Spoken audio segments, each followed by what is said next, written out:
tiny volcanic island in the western Pacific. This was the top-secret launch pad for the atomic bombs that ended the Second World War. America dropped Fat Man and Little Boy on Japan, and they had secret plans for dozens more. Dad, check this out.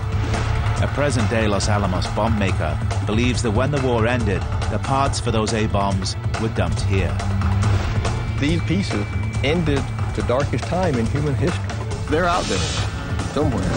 Now, for the first time, a hunt is on to find them. I think I found a bomb.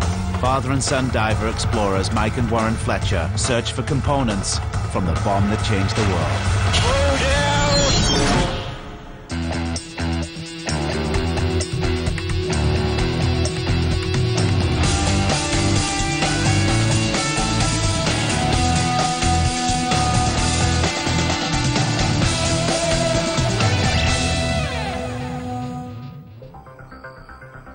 Glenn McDuff is a nuclear physicist and bomb builder.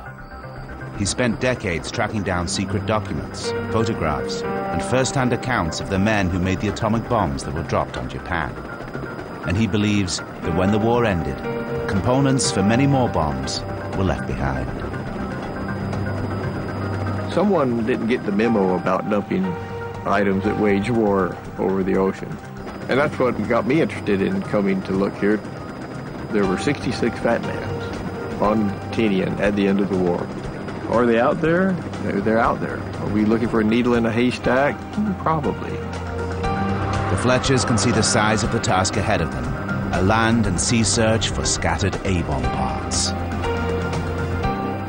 The hunt for the atomic bomb is not like anything we've ever done before. It's an obscure target.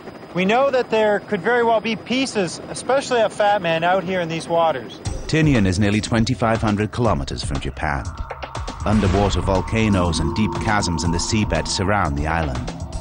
Today, sport divers consider the region one of the best dive sites on the planet. But in 1945, it was the site of the busiest airport in the world.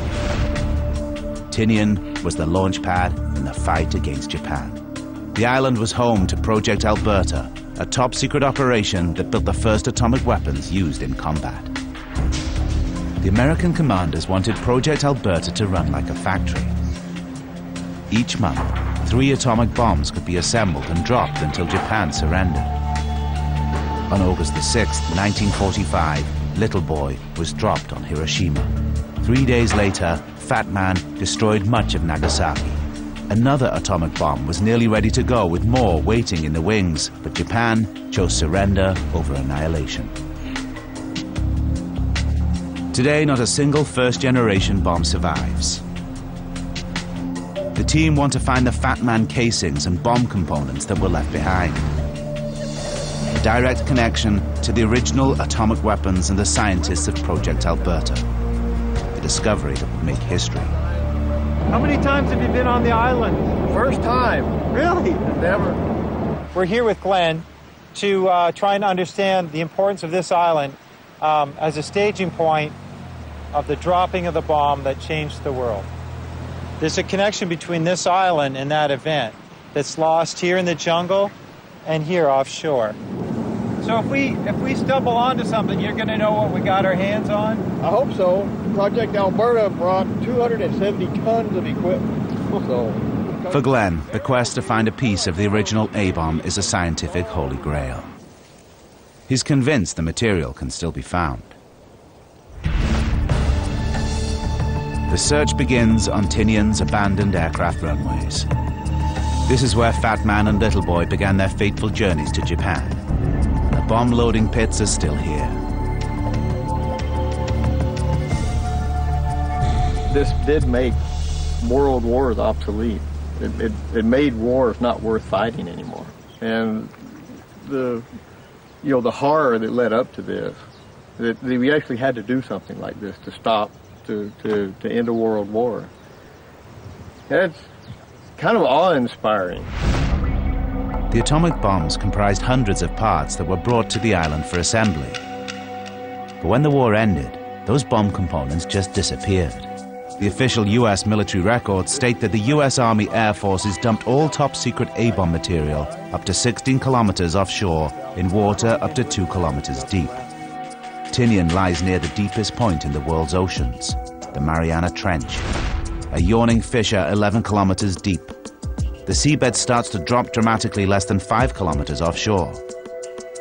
Anything dumped here would likely never be found. But Glenn believes the official records are wrong. His research suggests that American military personnel simply moved the components for the bombs from somewhere near the airfield to the coast and dumped them in the shallow waters off this part of the island. The team looked for a coastal point near the runways. This has got to be a gutter for runway A. Yeah. Yes, drainage or maybe sewer. Drainage, because in a typhoon, it's a lot of water they got to get off that runway. Yeah. The other thing is, if they bulldozed all the way to the ocean for this trench, this might be a dump area. Yeah. Let's go take a look. An access road appears to lead directly from runway A to the ocean. Why don't you take a waypoint, Warb? Maybe we can consider coming back to dive and see what's off the end of this roadway. The ultimate thing here would be to find one of the Fat Man weapons cases. Fat Man is, that's the granddaddy of all the bombs. The Fletchers intend to dive just offshore, close to the island's runways. They're looking for anything connected with the atomic bomb. Components or casings, technological remnants of man's most terrible weapons. Their search is the first of its kind. Glenn really knows and understands not just the history of these events, but he understands the math and the physics that makes them work. Glenn dives too. Mike and Warren need his expertise to identify any bomb parts they discover. The dive takes them down 50 meters. Mike and Warren are using communication-enabled masks so they can alert each other to any finds.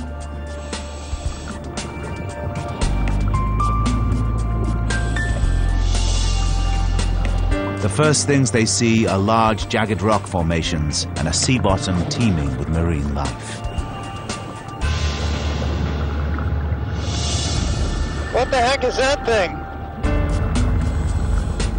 Some kind of crazy starfish, obviously. I would not want to step on that. Mike is puzzled by some of the large shapes he sees. Just keep looking, you'll start to see the odd one here or there.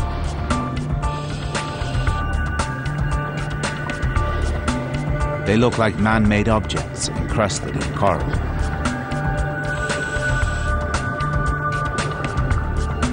Yeah, up there on that ridge on the right, I think I should see one. Definitely some kind of wreckage over here.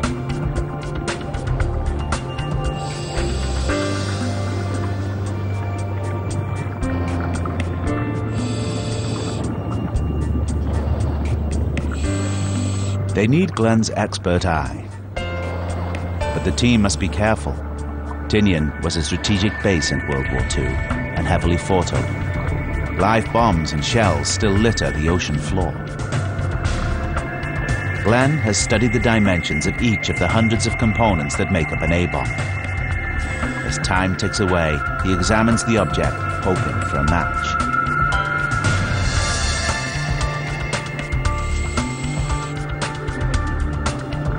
Okay, well, we gotta head back to the boat. I'm getting pretty low on air.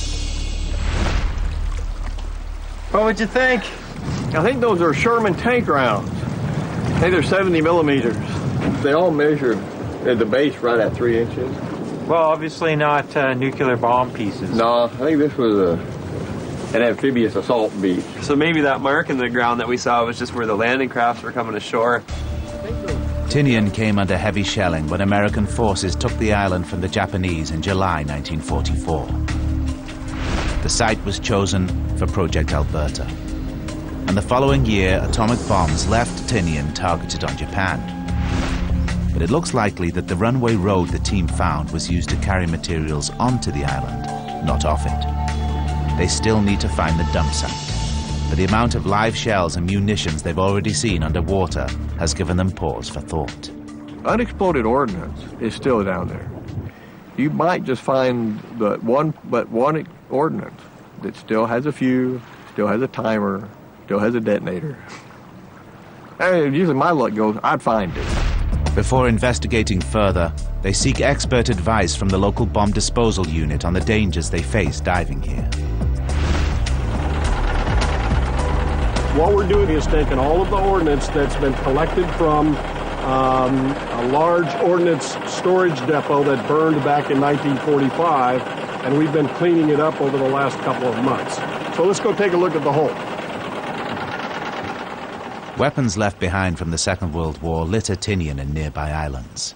Live shells and grenades scatter the landscape, and munitions experts dealing with them are fighting fire with fire. Basically, you look over here, you can see we got some ordnance, and basically we just put the C4 on top of the ordnance, and then we initiate the C4. When the C4 detonates, then the ordnance disappears. The concept here is that all of the World War II ordnance still contains very viable explosive content. So by adding the modern era explosives with it, we're counting on a contribution from the old stuff, and the idea is to get it all go at the same time. And when we're done, there shouldn't be anything left in the hole. I'd get really nervous if I noticed you look nervous. How much corrosion there is on these things is always a factor of whether they're exposed to water, whether they're exposed to the air, etc. Well, one of the ones that we found was still in its shipping tube, and the cardboard tar had protected it perfectly. So it is in perfect museum condition. I can show it to you if you want to see it. Here it is. Wow. That's amazing. That is exactly the same as everything else that's in that hole, but you see how corroded everything else is. This one, the storage tube that it was in, protected it perfectly. And are these the types of things that we might find out in the ocean? Do you recover this stuff from the ocean a lot?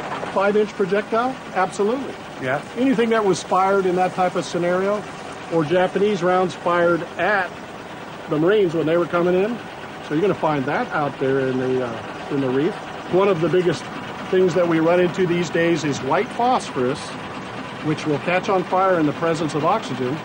People will pull it out of the ocean because it looks like a white piece of china until you get it in the air. Yeah. And then the oxygen gets to it and it starts smoking, and next thing you know, the guy's got this in his BC or his wetsuit, catches on fire. If you guys find any of that, jump back in the water. Yeah. And right where we just came from, right at the very top of that cliff up there, that's about 1.5 miles away. When we blow this, we're going to do it from up there. So here is where you're going to see it all put together. Up there is where you're going to see it go boom. There is enough TNT to level a 10-story building. Fire in the hole!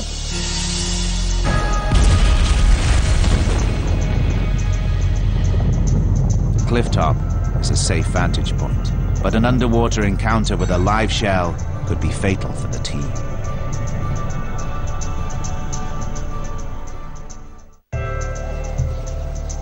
The planes carrying the atomic bombs dropped on Hiroshima and Nagasaki departed from the Tinian airfield. The team know the bombs were assembled and stored somewhere nearby. They need to locate the top-secret site of Project Alberta.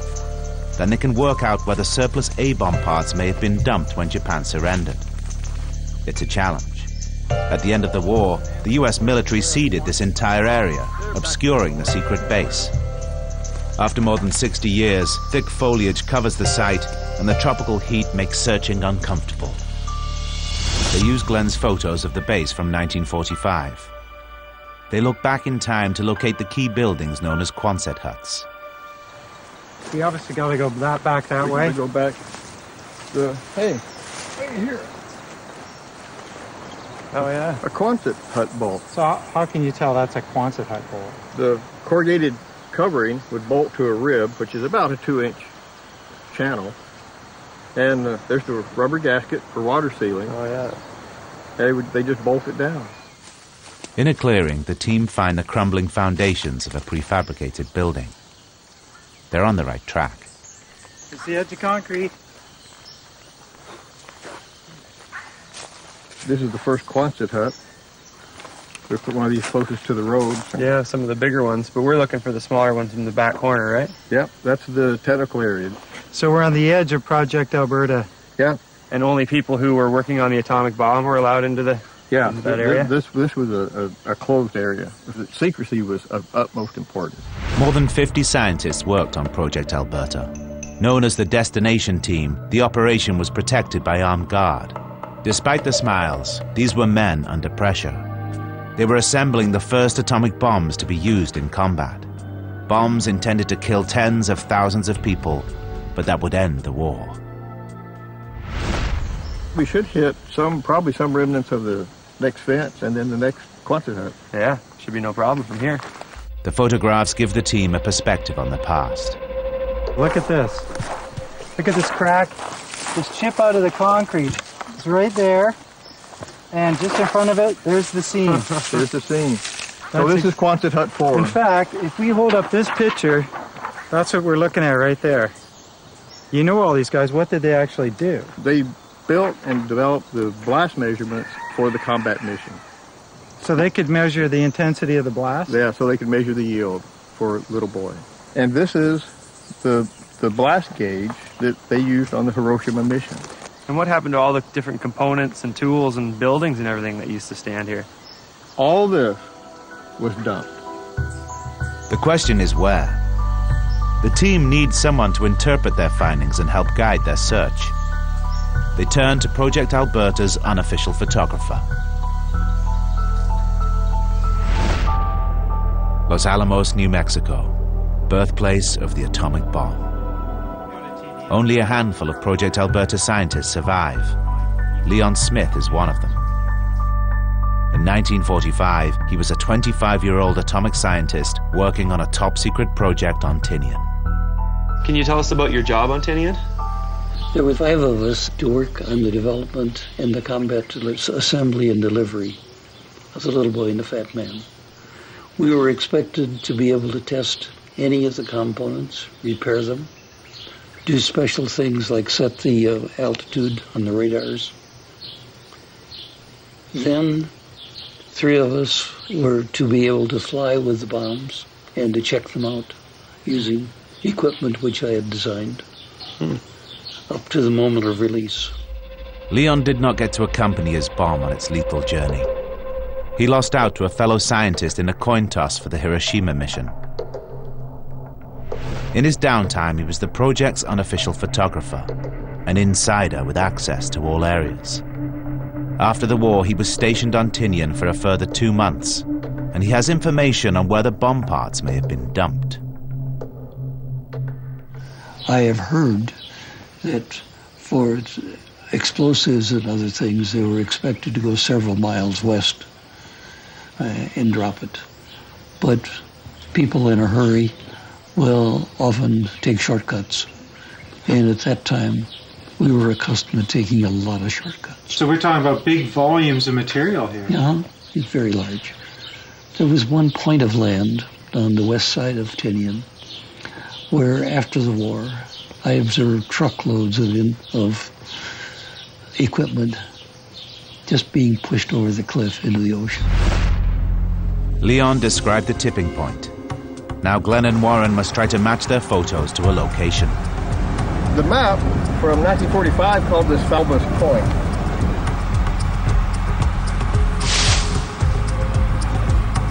The cliffs at Faber San Hilo Point soar 20 meters above the waves.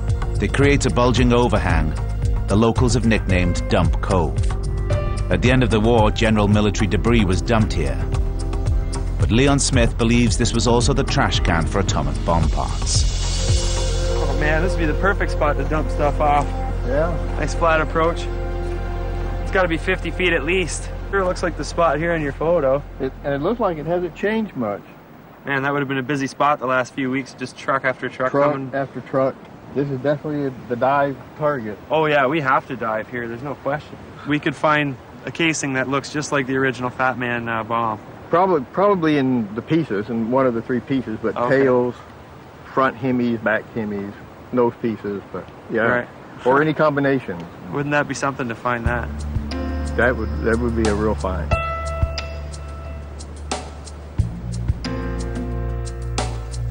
The team planned to look for bomb casings, as well as the bomb's smaller internal components that help trigger the atomic blast. But metal can be hard to recognize after 64 years in the ocean, corroded by salt water and disguised by coral. It's going to be a challenge to spot the parts they want to find. Look for any big round things, big plate, Any big square boxes, that's always good. They're out there somewhere, just waiting for somebody to find them. The team define an initial search area that's roughly 10 square kilometers. My guess is that if Fat Man's there, we're going to find him offshore. So now we have to find a way to get into deeper water and cover as much ground under the sea as we can. We've got to cover a lot of real estate to try and see if we can find evidence of Fat Man. And we think he's out there somewhere. Mike and boat captain Brady Baranow devise a plan to speed up their survey. To cover more area today, guys, I want to talk to Brady and see about getting him to actually pull me with a rope. And I'll hang on to maybe his anchor. And that way he can use his GPS. He can map where he's towing me. I can stay in 10, 15 meters of water, cover a huge area, and you guys can continue to scout. But what I want to do is basically a reconnaissance, and I'll come back and report to you what I found.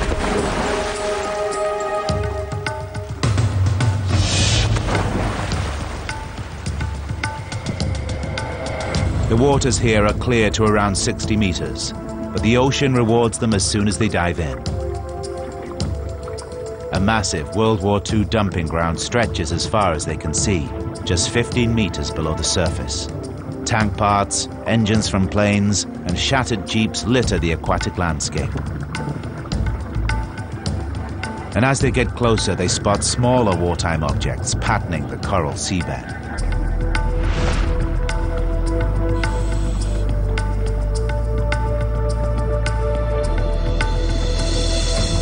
Glenn finds a metal box that he thinks could be electronic, potentially an internal piece of the bomb.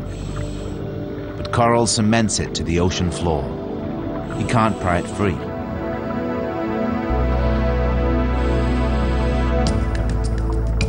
Glenn's box looks like it could be electrical equipment, but we just can't budge it. It's now literally part of the ocean environment. Glenn knows what each of the bomb components look like, and ultimately rules this out as a piece of the bomb. As the search continues, they find large amounts of live shells and conventional unexploded bombs. Having seen the damage they can cause, the team keep their hands off anything that could still be live ordnance. And Glenn discovers something potentially more dangerous: phosphorus left over from incendiary bombs. It looks like harmless coral and is safe to handle underwater, but this dangerous chemical bursts into flames on contact with air.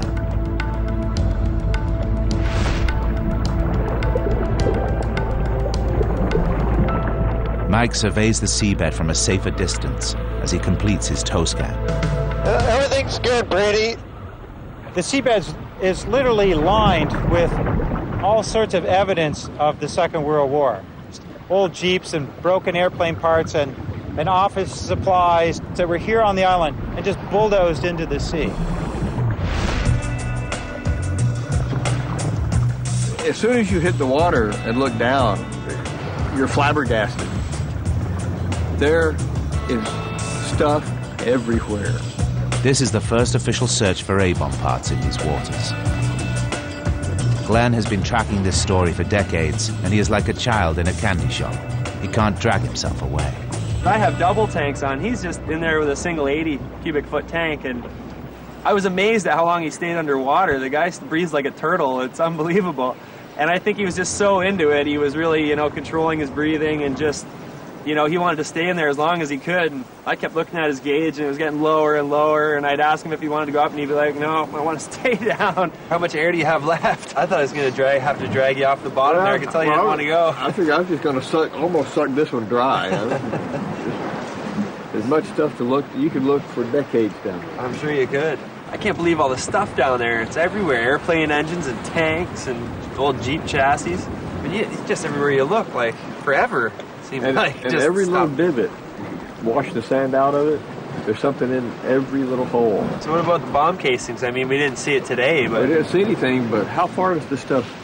Every time I'd go to a new spot, I'd see something else. I'd go out there, and still you'd see more stuff in the background. And more stuff. Yeah. But Mike has something to report that could top their ocean floor experience.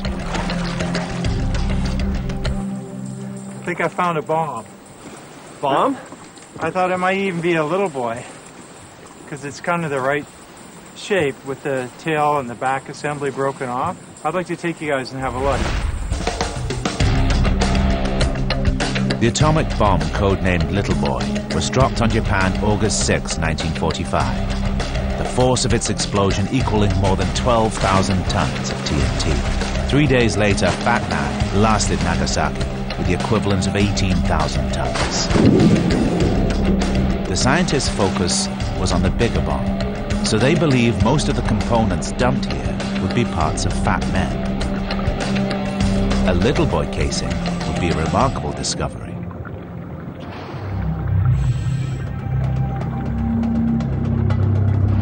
Daylight is fading as Mike leads the team to his target. Have you guys located it yet? Okay, we're over half of it now.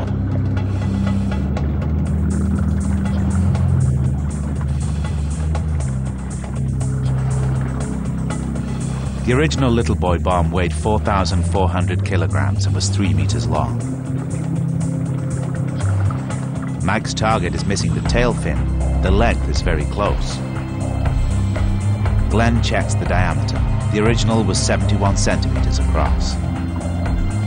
Warren, let's see if we can get Glenn's attention. Oh no, he's looking at me like this isn't it. No, he doesn't think it's Little Boy. I really thought we had something. I really did. It's a disappointing end to a long, hard day of diving. The object is not part of Little Boy. It could be a standard high-explosive bomb, the type American B-29 bombers dropped on Tokyo, Yokohama, and Osaka.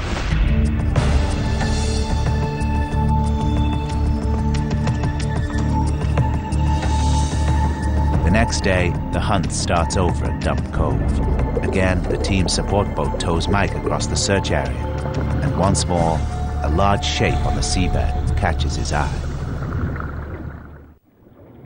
Bombs litter the ocean floor around Tinian, but sometimes the planes transporting them ended up there too. Well, I think I found components of an entire plane. The island was base for a fleet of B-29 bombers, and 15 of them were very special, modified to carry atomic bombs. These planes were called silver planes. Each one was adapted to transport and power the A-bomb. And they were fitted with special radar to ensure the bomb's accuracy. These planes have unusual propellers. All four had variable pitch. This meant they could propel the plane backwards, reversing it over deep pits where the A-bombs were ready to load. Glenn, do you have that picture of the B-29? Yeah, let me grab it right quick. Yeah, here's the close-up of them starting a silver plate. You have these two-man crews, which you just rotate around and essentially kickstart the engine. And if we find a hub with the blades on it and it's variable pitch and it's the right size, then it's a silver plate, which is a specific B-29 that was used to carry the bomb, right? Yeah. And I remember March of 1945, on the takeoff for one mission, 5 planes going from west to east in its prevailing wind went into the ocean a little ways off the island. 5 planes in one mission? Yes. And that was on takeoff? Yes. The planes were very heavily loaded. They'd have lots of traditional style bombs and fuel on board for the bombardment of Japan. Correct. The planes were very heavily loaded, and if they went in the water, they just went down. The silver plate B-29 bombers did a number of dummy runs before their first nuclear attack on Japan. Mike wonders if the plane he spotted could be a silver plate that might have an A-bomb casing on board. There are no official records that a silver plate crashed here, but Glenn is still keen to investigate the target. It sure looks like an airplane. There's a lot of stuff here. They can see the aircraft's landing gear and sections of its frame. But the evidence is scattered. The wings, engines, and pieces of fuselage are spread out over a 60-meter radius, and there's no sign of the propellers.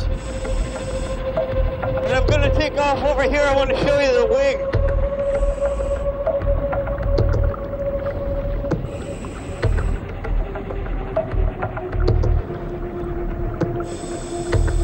The ocean floor has absorbed the plane's wings, creating a skeletal refuge for underwater life.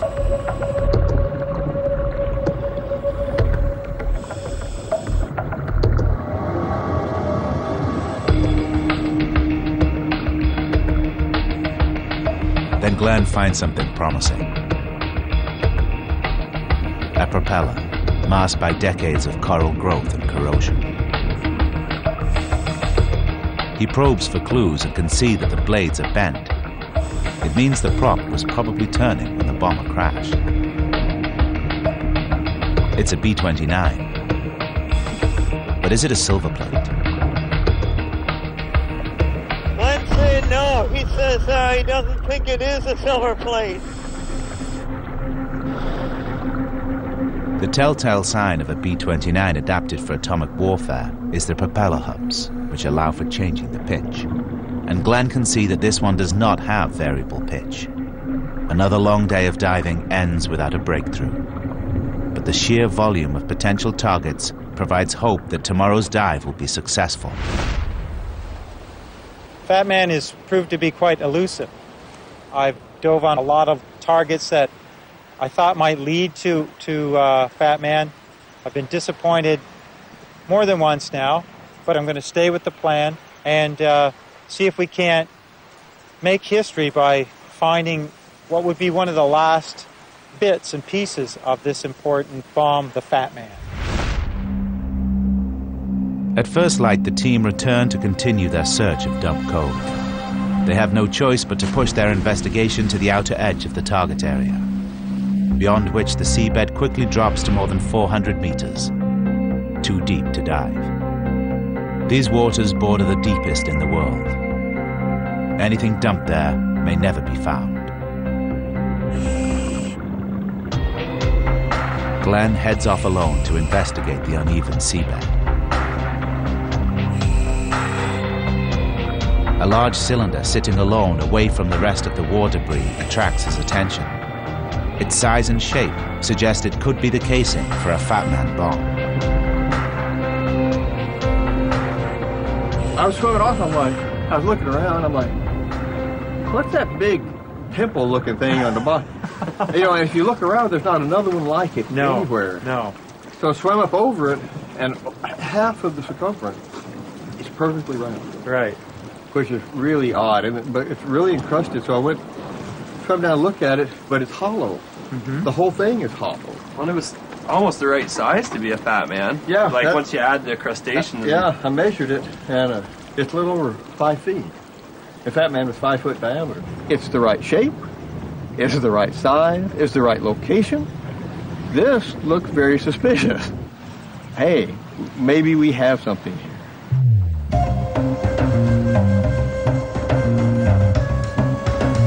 If the target is the casing from a Fat Man, its discovery will make history. So what do you want to do here, guys? We'll go to the Fat Man target, and we'll chisel a little of the sea scum off that bottom lip that's exposed. Okay.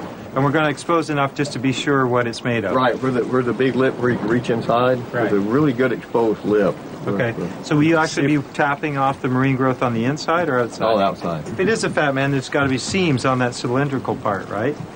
Yeah, there'll be a seam about 3 foot up from the bottom. The Fat Man bombs were notorious for tumbling through the air, though, so who knows? It could have hit the water or even the land on a funny angle, broken in half. We're not going to figure out what it is standing here on the deck. We need to get in there and figure it out.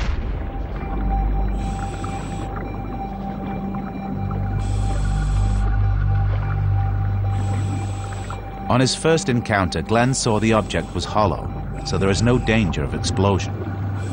Having gained permission from the local government, he chips away at the coral, looking for clues to its genesis.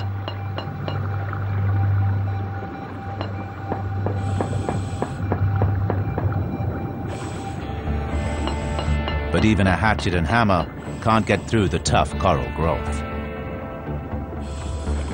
It almost looks like it has to be some kind of a steel shell.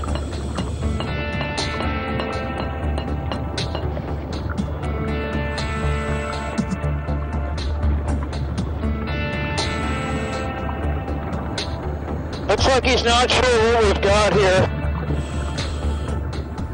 The mystery is proving tough to crack. Their breathing mix is running low, so they are forced to surface. You know, well, it's just a lot off that bottom lip, but it was still all, growth. Plus, when I hit on it, you hear it when you hit it with the hammer? It was tinging. So do you think there is steel under there somewhere? Could be. That growth is thick. So how do you rate it? I don't know. We get the metal detector. It's in the right place. It's the right time. Right size and shape. Right size and shape.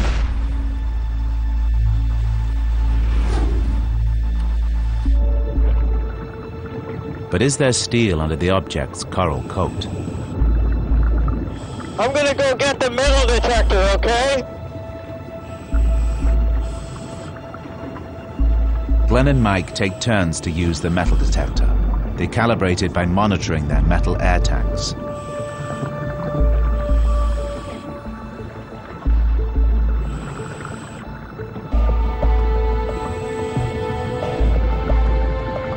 But they struggle to get a reading from the object.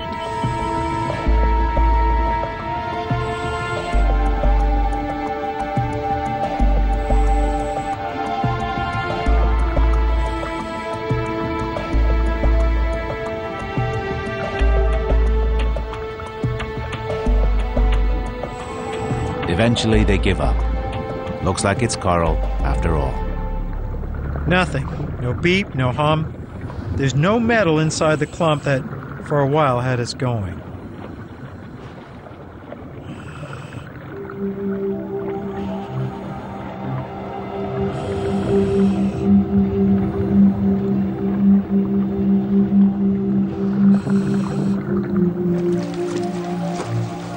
It was pretty tough to take, It was this big up and down kind of, it might be the bomb, I don't think it's the bomb. It really looks like the bomb, and now we know for sure it wasn't. I want to find this bomb, and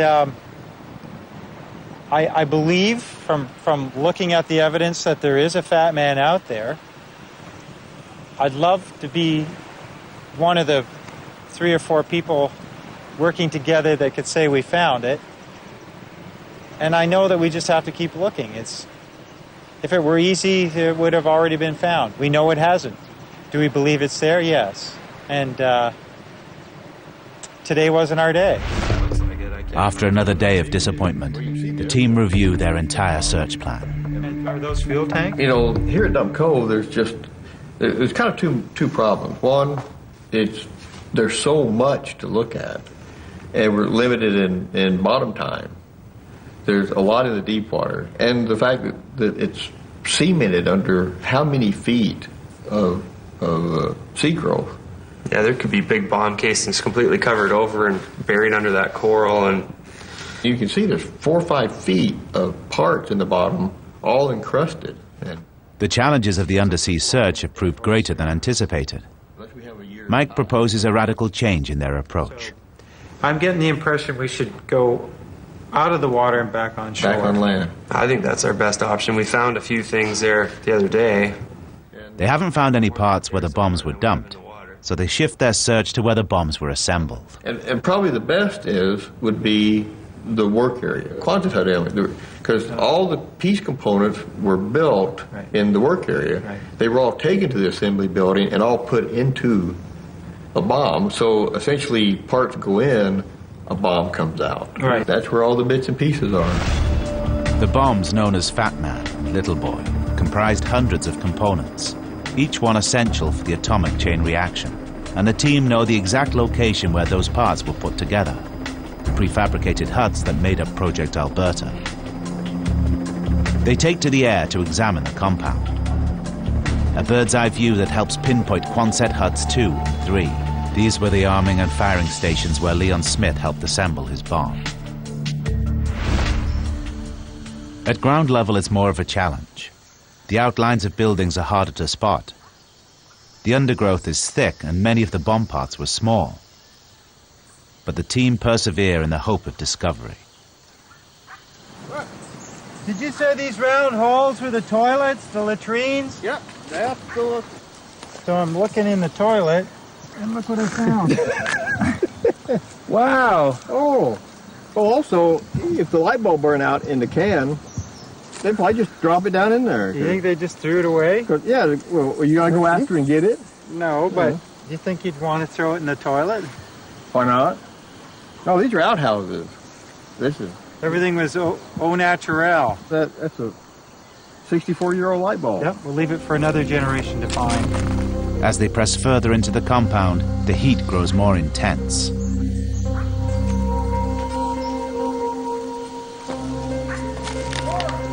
Yeah.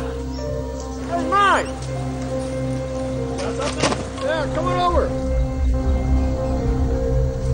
The shift from a sea to land search looks like it's about to pay off. Nuclear scientist Glenn McDuff has found a piece of equipment that helped ensure Fat Man and Little Boy detonated at the right altitude above the ground. Looks like it's a cavity tuning meter. This will be hooked to the radar unit. The bomb's 4 radar units were used to measure the distance to the ground as the bomb fell. When the radar determined that the bomb had reached ground zero, the height above the ground designated for explosion, it would trigger the detonation process. So this is for setting the frequency that we're actually on the bombs? The bombs, they tuned each radar separately so that nobody knew what the frequencies were. In case the enemy wanted to jam, they didn't know what frequencies to jam. It's possible that this particular unit was used to set the frequency on Fat Man. And Little Boy, both. It's in the right location. This is what they did in this Quonset hut. Well, it says a lot about the disposal of everything here on this at Project Alberta. Yeah, and after being around here, you can kind of tell. Wouldn't you be ready to get out of here? Oh, yeah. Yeah. I'm ready to call it the end of a day, let alone the end of a war. Oh, here's something, Glenn. It's like an electrical insulator. Oh, really? Oh, and some connectors or something right here, too. Oh, yeah. Let's see. No, these are electrical connectors here. Yeah. Dad, check this out. What do you think they are? These are... Electrical insulators? No, they're connectors. No, these are little amphenol connectors. Yeah, but again, we're in one of the Army firing and fusing huts. So these are probably... Oh, yeah. That's a multi-pin connector. These are probably out of the clock box. On top of the bombs where you had all the pull-out wires. So when it dropped, it pulled these wires and it started all the functions. So these would actually be parts of the bomb? Yeah. This is a big discovery for the team, a vital component and critical link in the bomb's deadly chain reaction. It was a part that gave life to death. This is really significant. These were components that would have been used in future weapons. These components may very likely, the one we picked up could have been dropped on Japan on August 24th, which was the next scheduled bomb drop. These are the spares. Notice these have never been used. Okay, the wires would get soldered in here. Would get soldered in there. I see. But these are spares because they were planning on building a lot of bombs. This is where they were built, in this hut right here. This is the arteries of the bomb. Right. And we'd have never found these underwater, even if they were dumped in the cove. They would be rusted away or buried and concreted over with coral. These are the pieces that ended the darkest time in human history. This is what did it. These simple little parts. The team take news of their find to Leon Smith, one of the few surviving scientists who assembled the atomic bombs on Tinian. Hey, Leon. Oh, Glenn. Hey. So nice to see you. Hey, how you doing?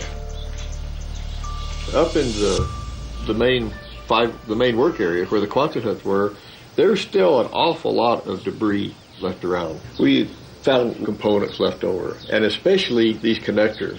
These are clearly the type of connectors that were used in the electrical systems for both the Little Boy and the Fat Man, both on the firing set. and the fusing system. Every one of these, every wire, every connection was important. It takes me back to a very exciting point in time in my life. We were doing almost impossible things in times that you would now regard as impossible. We made things happen.